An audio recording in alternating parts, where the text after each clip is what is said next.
Hello po sa inyong lahat mga ka-crypto. Ako po si Pinoy Crypto Trader at sa video na ito ay atin pong pag-uusapan ang tungkol dito kay Bitcoin, kung saan ang sabi po rito ay legendary trader Peter Brandt reveals Bitcoin buying opportunity. Kaya ayan po sa mga nagtatanong, ayan, kung meron pa bang pag-asa na may buying opportunity dito kay Bitcoin or sa ibang mga altcoins or cryptocurrencies.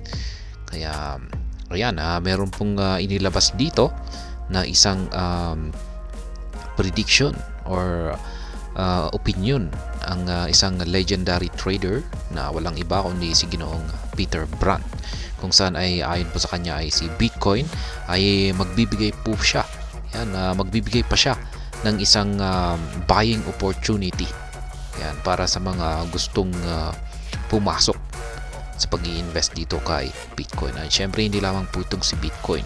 Si Bitcoin po kasi yung ginagamit dito. Yan, kasi siya po kasi ang mother of all cryptocurrencies. Kung saan ay kung ano po yung kanyang galaw ay ganun din rin po yung ginagaya or sinusundan ng ibang mga altcoins.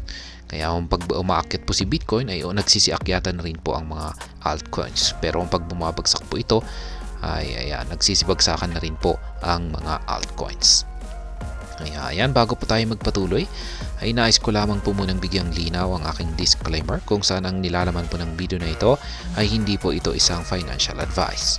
For education and information purposes lamang po ang layunin nito. Maliban po dito ay nais ko na rin pong magbigay pabala na wala pong kahit anumang group chat ang Pinoy Crypto Trader.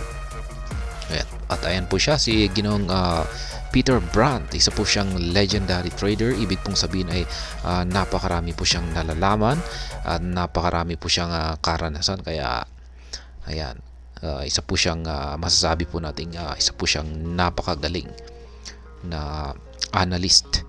Peter Brandt believes that Bitcoin might face correction where majority of retail traders can buy it. Kaya ayan, siya po ay naniniwala na si Bitcoin ay makakaranas ng isang correction or pagbagsak sa kanyang presyo at bago ito magpatuloy sa kanyang pag-akyat. Kaya yan, yung kanyang correction na ito ay ito po yung opportunity para muling makabili ang mga traders or muling pumasok ang mga investors dito ay Bitcoin. Recently, attention of one of the most experienced traders in the industry, Peter Brandt, has turned toward Bitcoin, the pioneer digital asset, as it exhibits compelling price movements that could indicate a significant buying opportunity. Kaya yan, mukhang si Bitcoin ay magbibigay daw po ng isa pong napakagandang buying opportunity. Ibig pong sabihin ay babagsak po siya sa mababang presyo para magbukas po ng oportunidad para makabili po tayo ulit sa mababang presyo nito bago po ito magpatuloy sa kanyang pag-angat sa mas mataas na naman na presyo.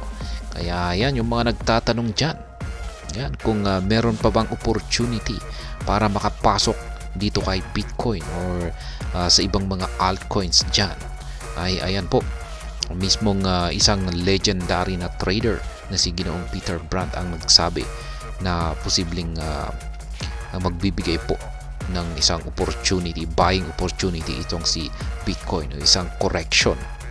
Ayan, ito po yung kanyang actual na tweet dito. Ayan, check po natin sa kanyang official na Twitter or X account po pala. Ayan, ang kanyang sabi po rito ay update on Bitcoin BTC on a daily closing price basis. Since September 11, Bitcoin has advanced 233%. The worst close price decline was negative 15.7% from January 8 to January 12. Kaya yan, ito po yung kanyang pinakamatinding payag dito. I believe a dip below $55,000 would be a buying opportunity, although such a dip is not my prediction. Kaya yan, ayon po sa kanya ay naniniwala po siya na kapag bumagsak itong si Bitcoin sa ilalim po ng presyong $55,000 ay ito raw po ay isang napakagandang buying opportunity para sa lahat, or ito po yung opportunity para pumasok dito kay Bitcoin. Yan, basta ito ay bumagsak sa ilalim po ng presyong $55,000. Ngunit, yun po sa kanya ay hindi raw po niya prediction ito. Ayan, ang pagbagsak na ito kay pagbagsak ni Bitcoin sa ilalim ng $55,000 ay wala po ito sa kanyang prediction. Kaya ibig pong sabihin ay hindi po siya nakakasiguro kung talagang babagsak itong si Bitcoin sa ilalim ng presyong $55,000. Kaya yan, pero ang kanyang sabi rito ay kung sakaling bumagsak ito sa $55,000 ay napakaganda itong isang buying opportunity. Ayan. The current support level for Bitcoin seems to be established around $55,000 mark.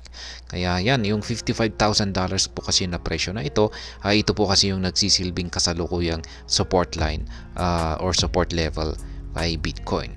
Ayan, ito yung parang nagsisilbing kanyang harang para hindi ito bumagsak or magkaroon ng yan, hindi na siya parang ito po yung flooring. Yan, nagsisilbing flooring kung saan tumatalbog ang presyo ni Bitcoin sa kada ito ay bumabagsak. Pero pag nabasag po ito ay ayon kay Ginoong Peter Brandt ay ayan po ay ito raw po yung buying opportunity natin. Deep below this threshold could represent a pivotal buying opportunity for investors seeking to enter the market or accumulate additional positions. Kaya yan na nga. Sakaling bumagsak ang market price ni Bitcoin sa ilalim po ng mga $55,000 na ito ay nagre-represent po ito or nagbibigay po ng pagkakataon para sa atin na makabili ng Bitcoin. Yan, yung mga traders ay makapagbukas ng additional na mga positions. Although such a dip is not explicitly predicted, the established support level provides a strategic point for investors to monitor closely. Ayan, yun nga lang at wala po sa kanyang prediction kung mangyayari ito o babagsak talaga itong si Bitcoin sa ilalim po ng $55,000 na support level. Kaya yan, hindi po siya nakakasiguro. Pero yan, kailangan na lamang daw po natin itong bantayan at tutukan kung sakaling nagawang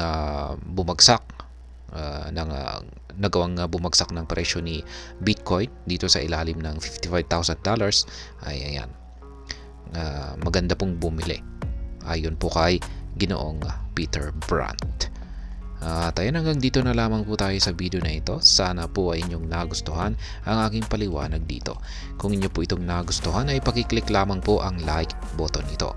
Para naman po sa mga bago lamang dito, kayo po ay aking inaanyayahan para mag-subscribe. Pakiclick na rin po ang bell icon nito dahil ito po ang siya magsisilbing notification nito sa mga bago kong videos na aking pong ina-upload sa aking YouTube channel na ito. Marami pong salamat sa panonood. Ingat po tayo lagi at God bless po sa ating lahat.